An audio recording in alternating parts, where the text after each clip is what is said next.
Hey guys, so today I just wanted to show you a quick DIY project that I did over the weekend. I've been looking for a tulip crate. I've seen them on a lot of decor websites and they're usually too expensive for my tastes. So over the weekend when we were at Walmart, I always check the craft section before we leave.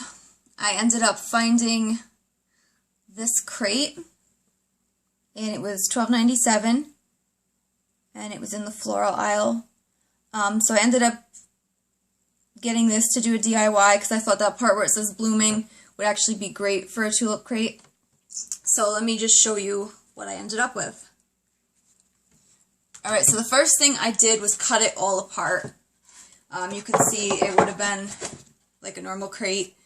I cut the base off and I cut that flush. I just went over it a little bit with sandpaper. And so I ended up with my first tray.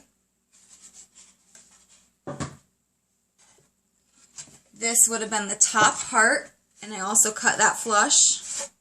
And here is the part that made the tulip crate.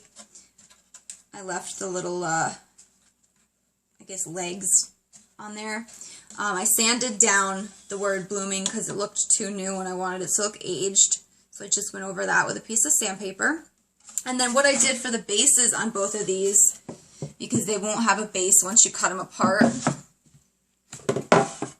I just took a piece of plywood I had sitting around. It's just a really thin piece. I mean, I suppose you could even use like an old yardstick if you don't mind seeing the numbers, or even paint sticks, and then just do them with little spaces in between.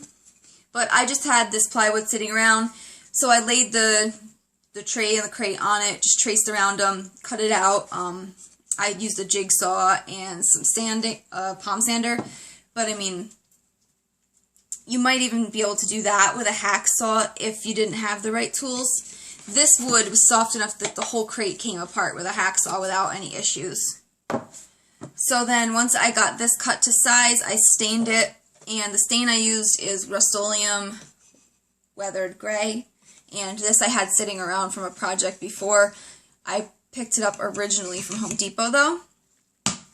And then I let that dry. It's a little bit darker than the crate is, so I went over that again with a palm sander, and it gave it more of a little weathered look, and it made it match the sides better. And then I just put wood glue around them and set a book on top to weigh it down overnight. And then in the morning they were good to go. So I've got the tray from the bottom I showed you. I've got the one from the top that'll have the handles. And then I've got the tulip tray.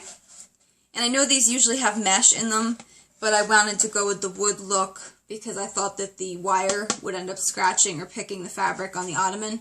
So this is my tulip tray.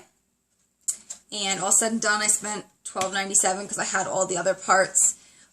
If you didn't, maybe $20, $25, and you'd end up with 3 trays. So I hope you guys enjoyed that. Thanks for watching.